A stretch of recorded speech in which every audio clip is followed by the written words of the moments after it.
नमस्कार, आप सभी का स्वागत है आपके अपने फेवरेट यूट्यूब चैनल लक्ष्य अकेडमी पर। डियर स्टूडेंट्स, आज से हम लोग शुरू करने वाले हैं क्लास 11th का बायोलॉजी का क्लास, जिसमें हम लोग आज जो हमारा फर्स्ट चैप्टर होने वाला है वो है सजीव जगत, द लिविंग वर्ल्ड। जैसा कि आप सभी जानते हैं, बायोलॉजी का मतलब क्या होता है? बायोलॉजी का मतलब होता है जीव विज्ञान, जिसके अंतर्गत हम लोग जीवों का अध्ययन करते हैं। ठीक है, तो जीवों का जो जीव है यहाँ पर, वो जीव कैसे है? वो सजीव है, वो सभी के सभी लिविंग है। तो एक्चुअली में हम लोग यहाँ पर क्या देखेंगे? हम लोग सजीवों के बारे में अध्ययन करते हैं। हम लोग जीव विज्ञान में सजीवों के बारे में अध्ययन करते हैं। तो सबसे पहले तो पहला चैप्टर तो यही बनता है कि सजीव जगत क्या होता है, सजीव क्या होते हैं। इन सब चीज़ों का जो अध्ययन हमारा होगा वो इसी चैप्टर में, पहले चैप्टर में होगा, और इस चैप्टर का नाम होगा सजीव जगत। ठीक है, द लिविंग वर्ल्ड। लेकिन उससे पहले हम कुछ छोटे छोटे चीज़ों को डिस्कस कर लेते हैं, क्योंकि आप लोग अभी 10th पास करके आए हैं 11th क्लास में, तो हो सकती है कि आपको छोटी छोटी चीज़ों में छोटी छोटी दिक्कतें आए। इसके लिए हम लोग बिल्कुल बेसिक से अपना क्लास को शुरू करेंगे। ठीक है बच्चों, अगर आपको कहीं वीडियो में दिक्कत आ रही होगी तो आप कमेंट करके ज़रूर बताना कि सर ये चीज़ हमें समझ में नहीं आया। उस कमेंट का जवाब आपको आंसर के रूप में, रिप्लाई के रूप में ज़रूर मिलेगा। तो चलिए देखते हैं सबसे पहले सजीव जगत, द लिविंग वर्ल्ड। ये हमारा पहला चैप्टर है, पहले यूनिट का पहला चैप्टर है सजीव जगत। सबसे पहले हम लोग पढ़ते हैं बायोलॉजी। ठीक है, बायोलॉजी हम लोग पढ़ रहे हैं, जीव विज्ञान पढ़ रहे हैं। तो सबसे पहले हम समझ लेते हैं कि बायोलॉजी क्या होता है। सर बायोलॉजी क्या होता है, यानी कि जीव विज्ञान हम किसे बोलते हैं? बायोलॉजी मतलब जीव विज्ञान। जीव विज्ञान क्या होता है सर, ये बता दीजिए सबसे पहले। तो बिल्कुल देखिए, देखते हैं हम लोग। देखो बच्चों, बायो और लॉगी ये दो शब्द हैं। कहीं भी अगर आपको ये शब्द लिखा हुआ मिले, LOGY, लॉजी शब्द लिखा हुआ मिले अंग्रेजी वर्ड में, तो आप इसका मतलब क्या समझेंगे? इसका मतलब आप समझेंगे कि स्टडी, अध्ययन। इस लॉगी शब्द का मतलब होता है स्टडी, कहीं पर भी आपको मिले। ठीक है, स्टडी यानी कि अध्ययन, अध्ययन। ठीक है बच्चों, किस चीज़ का अध्ययन? बायो। बायो क्या है सर? बायो का मतलब होता है लाइफ। बायो का मतलब क्या होता है? लाइफ होता है। ठीक है, जीवन होता है, जीवन होता है। ठीक है, तो बायोलॉजी का मतलब क्या हुआ? जीव विज्ञान का मतलब क्या हुआ? कि वैसी विज्ञान की वैसी शाखा जिसके अंतर्गत हम लोग किस चीज़ का अध्ययन करते हैं? हम लोग लाइफ का अध्ययन करते हैं, हम लोग जीवन का अध्ययन करते हैं। किस चीज़ का अध्ययन करते हैं बच्चों? हम लोग जीवन का अध्ययन जिस विषय में करते हैं उसी को हम लोग क्या बोलते हैं? जीव विज्ञान बोलते हैं। ठीक है, चलिए तो सबसे पहले तो हमें ये समझ में आना चाहिए कि ये लाइफ होता किस में है सर, ये जीवन होता किस में है। क्या हर एक चीज़ में जीवन होता है? बिल्कुल नहीं, जीवन सिर्फ सजीवों में होता है। तो हम इनडायरेक्टली तरीके से यह भी कह सकते हैं कि सजीवों का अध्ययन ही क्या कहलाता है? जीव विज्ञान कहलाता है। यहाँ पर जो जीवन है वो जीवन किस में होती है? ये जीवन सजीवों में होती है, जीवन सजीवों में होती है। इसीलिए सजीवों का अध्ययन क्या कहलाएगा? वो जीव विज्ञान कहलाएगा। ठीक है, तो सजीव जगत में हम लोग पढ़ने वाले हैं इन्हीं सजीवों के बारे में। पूरे के पूरे बायोलॉजी में हम लोग जो है वो हम सजीवों का ही अध्ययन करते हैं। ठीक है, कहीं डायरेक्ट रूप से पढ़ते हैं, कहीं इनडायरेक्ट रूप से पढ़ते हैं। तो बायोलॉजी क्या हुआ सर? बायोलॉजी जीव विज्ञान, विज्ञान की वह शाखा हुई जिसके अंतर्गत हम लोग जीवन का अध्ययन करते हैं। जीवन का मतलब क्या हुआ सर? जीवन वो चीज़ है जो सजीवों के पास होती है, यानी कि हम एक्चुअली में सजीवों का अध्ययन करते हैं बायोलॉजी के अंदर। समझ में आ गई ये बात? चलो बिल्कुल आ गई। अब देखो, बायोलॉजी की भी दो ब्रांचेज होती हैं। ठीक है, ये जो बायोलॉजी है इसकी दो शाखाएं होती हैं। ठीक है, तो मैं यहाँ पर लिख देता हूँ। जीव विज्ञान की दो शाखा होती है, एक होती है जंतु विज्ञान, जंतु विज्ञान, और एक होता है वनस्पति विज्ञान। क्या होता है? वनस्पति विज्ञान। ठीक है, वनस्पति विज्ञान। जीव विज्ञान को हम लोग जूलॉजी भी बोलते हैं, जूलॉजी, और इसको हम लोग क्या बोलते हैं? बॉटनी बोलते हैं। वनस्पति विज्ञान को क्या बोलते हैं बच्चों? बॉटनी बोलते हैं। अब देखो, सिंपल सी बात है, जंतु का मतलब आप क्या समझ रहे हैं? जंतु का मतलब एनिमल होता है। जंतु का मतलब क्या होता है? एनिमल। यानी एनिमल, जंतुओं का अध्ययन क्या कहलाता है? जंतु विज्ञान कहलाता है। जू का मतलब ही क्या होता है? जू शब्द का मतलब होता है एनिमल। तो पूरे का पूरे बायोलॉजी में शब्दों के साथ खेलना हमें आना चाहिए, ठीक है ना। जो शब्द हैं उन शब्द से बहुत अर्थ निकलता है, तो उन शब्दों के अर्थ को पहचानना बहुत ही ज़रूरी है। और बॉटनी मतलब वनस्पति विज्ञान, जो हमें क्या बताएगा? जो हमें पेड़ पौधों के बारे में बताएगा, उसके अध्ययन के बारे में जो हम करेंगे उसे हम लोग वनस्पति विज्ञान बोलते हैं। ओके, चलिए, अब आपके मन में ये क्वेश्चन आ रहा होगा कि आपसे यदि पूछ ले कि सर जीव विज्ञान का फादर कौन है?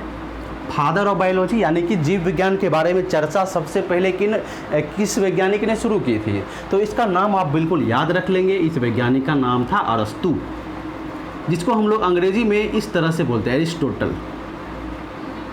अंग्रेजी में इस तरह से लिखा जाता है। तो जीव विज्ञान के जो पिताजी थे, जिन्होंने सबसे पहले जीव विज्ञान के बारे में बताया, उनके बारे में चर्चाएं शुरू की, उस वैज्ञानिक का नाम एरिस्टोटल यानी कि अरस्तु था। समझ में आती है ये बात? अब चलिए, अब आपसे ये भी पूछ सकता है कि जूलॉजी के पिताजी कौन थे, यानी जूलॉजी के बारे में सबसे पहले अध्ययन किसने किया था?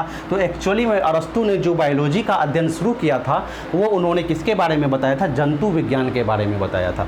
तो यहाँ से आप बोल सकते हैं कि जूलॉजी के जो फादर थे वो असल में कौन थे? अरस्तु ही थे। कौन थे? अरस्तु ही थे। समझ में आ रही है ये बात? कहने का मतलब अरस्तु ने जो अपना अध्ययन शुरू किया था, डिस्कशन शुरू किया था, वो दरअसल जंतुओं के बारे में ही किया था। तो वो बायोलॉजी के भी पिताजी हो गए और वो जंतु विज्ञान के भी पिताजी हो गए, फादर हो गए। समझ में आती है ये बात? चलिए, अब बॉटनी के पिताजी कौन होते हैं ये आपसे पूछा जा सकता है। तो आप क्या बोलेंगे?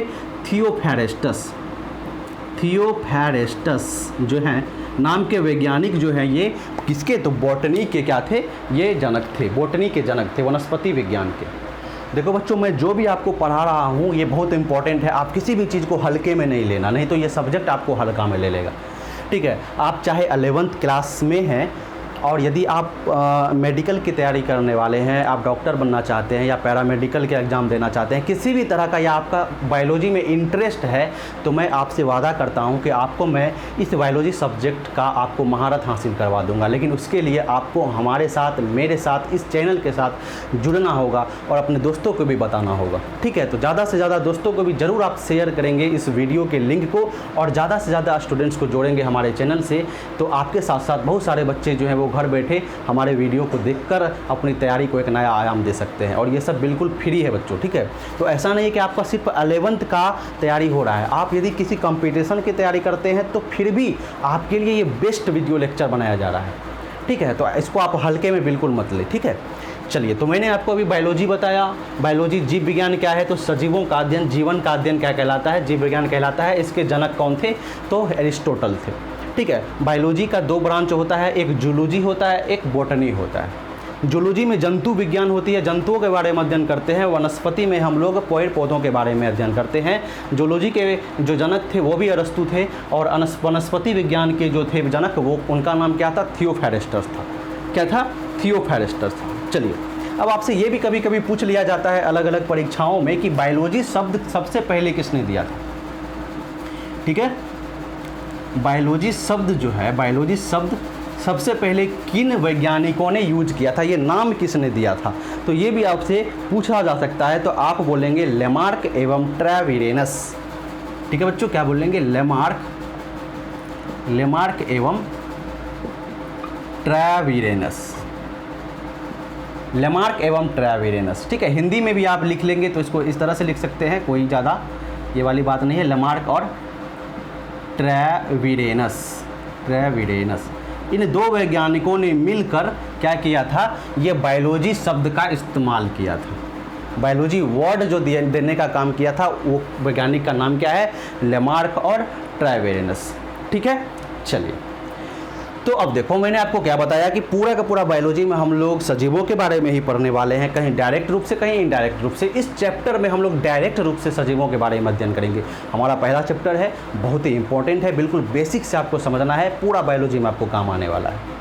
तो एक्चुअली में सजीवों का हम अध्ययन करेंगे। चलो, तो सजीव जो होते हैं उनमें जीवन होता है, ये तो हमें पता चल गया कि सजीवों में क्या होता है? जीवन होता है। लेकिन हमें ये भी पता होना चाहिए कि आखिर सजीवों में ऐसा क्या है कि सजीवों में जीवन है। इस मार्कर के अंदर जीवन क्यों नहीं है? ठीक है ना। या आपके हाथ में अगर कॉपी है, पेंसिल है, या ये पंखा है, या जो भी चीज़ हमारे आसपास है, वो दो तरह की चीज़ें होती है, एक सजीव होती है, एक निर्जीव होती है। तो कोई वस्तुओं को हम निर्जीव क्यों बोलते हैं और कोई वस्तुओं को हम सजीव क्यों बोलते हैं, ये बात हमें समझ में आनी चाहिए। ठीक है, बेसिक सी बात है। तो सजीव का जो हम लोग परिभाषा देंगे तो अलग अलग तरीके से इसका परिभाषा दिया जा सकता है। बहुत अलग अलग गुण होते हैं, खासियत होते हैं सजीवों में। लेकिन जो सबसे बेसिक चीज़ होती है वो क्या होती है कि जितने भी सजीव होते हैं वो सभी के सभी जो है वो कोशिकीय होते हैं। सभी सजीव कैसे होते हैं बच्चों? कोशिकीय होते हैं। कहने का मतलब ये सभी के सभी जो है सेल्यूलर होते हैं, यानी कि सेल से बने होते हैं, यानी कि कोशिका से बने होते हैं। तो सभी सजीवों में ये गुण विद्यमान है। कोई ऐसा सजीव नहीं है दुनिया में जो बिना सेल का बन जाएगा। भले ही वो एक ही सेल का बना हुआ हो, भले ही वो एक से ज़्यादा सेल का बना हुआ हो।